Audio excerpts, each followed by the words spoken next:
All right, so it says in the figure, the charge at 0, 2 is 7 microcoulombs. So let me go ahead and write that down.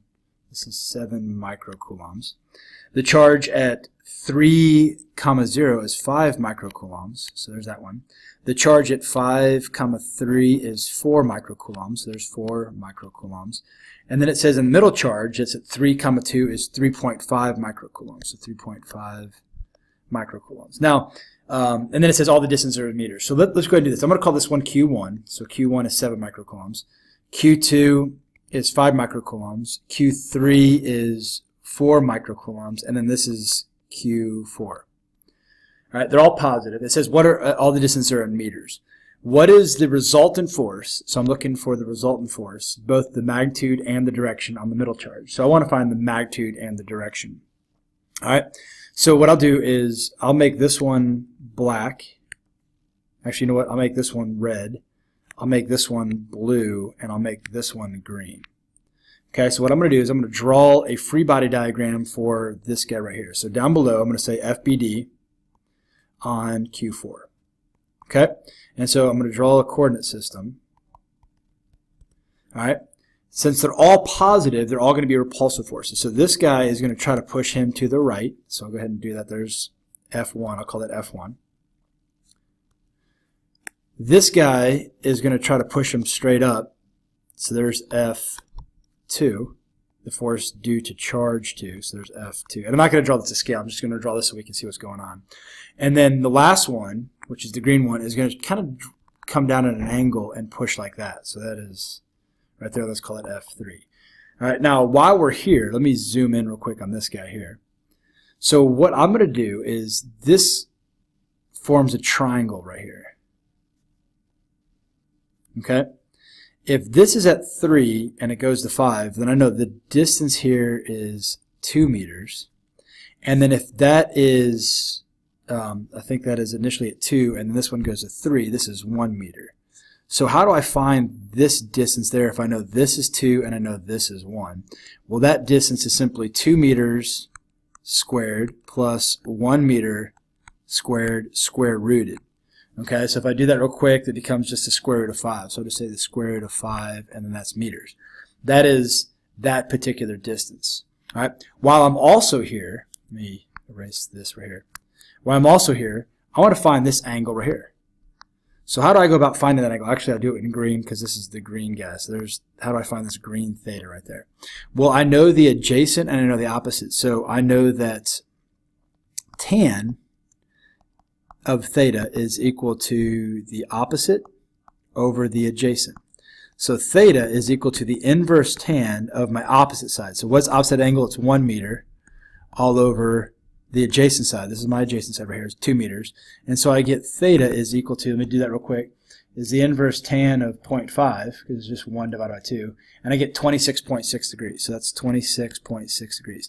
The reason that's important is because that angle right there is this angle right there. So that's 26.6 degrees. So let me go back to our free body diagram. And this right here is 26.6 degrees. All right. And R3 is the square root of 5 meters. And we got that from up here. That's 5 meters right there. Everything else is straightforward. What is the distance between Q2 and the charge of interest? So R2, take a look. He's over 3 and up 2. So that's 2 meters is R2. That's 2 meters from there to there. There's R2. And then R1 is just this distance right here, and so he's over 3, so that's 3 meters to the right. So he's 3 meters, this guy right here is 3 meters to the right of Q1. He's 2 meters above Q2, and he's square root of 5 meters away from Q3. So I know all the radiuses, the radii, and I know this angle, which is important. All right, so let's go about finding the electric force. Remember, the electric force, so F1, is K, and then it's the 2 Q's in charge. Well, Q1 is acting on Q4, and then it's the distance between them squared. Okay, so R1 is the distance between Q1 and Q4, excuse me. So I can plug that in. That's 9 times 10 to the 9th newtons times meter squared over coulomb squared.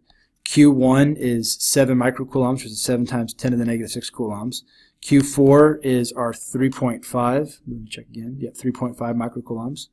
So that's 3.5 times 10 to the negative 6 coulombs. And I don't need to worry about absolute value, but I'll go ahead and put that since they're all positive. And then the distance between them is 3 meters, and that is squared.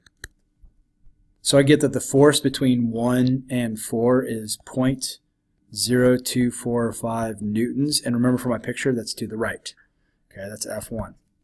All right, moving on to F2. F2 is KQ2 onto Q4, so those are the charges of interest, over R2 squared. That's 9 times 10 to the 9th newtons times meter squared over coulomb squared. Q2 was 5 microcoulombs, so 5 times 10 to the negative 6 coulombs, times Q4, which is still 3.5 times 10 to the negative 6 coulombs. And then I'm dividing that by R2, which is 2 meters, and that whole thing is squared. So then I get 0.0394 newtons, and that is up from the picture. Okay, that's F2. Now I can't add F2 and F1 together because they're perpendicular, but we'll get to that eventually. And then F3 is our last one. I'll go ahead and come back to the picture. F3 is simply K Q3 Q4 all over R3 squared. All right, because all these should have 4 in common. Take a look, all are in 4 in common. Whoops, excuse me. They're all 4 in common because of the fact that it's charge 4 that they're acting on. So K, once again, is 9 times 10 to the 9th newtons times meter squared over coulomb squared. Q3, if I go back up, was the 4 microcoulombs. Okay, so 4 times 10 to the negative 6 coulombs times Q4, which is still 3.5 times 10 to the negative 6 coulombs, all over R3, which is the square root of 5 meters, and that is squared. And so we get 0.0252 newtons, but that is at 26.6 degrees south of west. Take a look, it's 26.6 degrees below the west axis or below the negative x-axis. So I have to do something with F3. So here's F3. I need to find F3 in the x direction, and I need to find F3 in the y direction. There's the angle. That guy is my adjacent. This is my opposite to the angle. So F3x is F3 cosine of the angle of 26.6 degrees. The reason I'm using cosine because that's adjacent. And then F3y is F3 sine of 26.6 degrees. And so I'm going to go ahead and plug in F3. We got to be 0.0252 cosine of 26.6 degrees, and that should be newtons right there. And then 0.0252 newtons sine of 26.6 degrees. And the reason we're sine here is because that's the opposite side. All right, so I'll punch those in, and I'll tell you what you get. So when I do the cosine, the x part, I get 0.0225 newtons. And if you take a look at my picture, F3y points left, so I'll put a little left arrow. And then F3y is 0.0113 newtons, and that points down. The y direction points down. So what I need to do is I need to get all the forces that are acting on it. So what we could think, instead of 3 forces acting on it, I can get rid of this guy. We could think of there being that guy and that guy. This would be F3 in the x, and this is F3 in the y. This guy and this guy are fighting, and that guy are fighting. So if I want to find the x part, I'll just do this in black. F sub x is going to be F1 minus F3 in the x direction. The reason it's minus is because this one's going to the right and this one's going left. And then F, the total y force, is F2 minus F3y. The reason that I'm putting him positive because he's up and this guy's down. So now I just got to plug in. This is 0.0245 newtons minus 0.0225 newtons.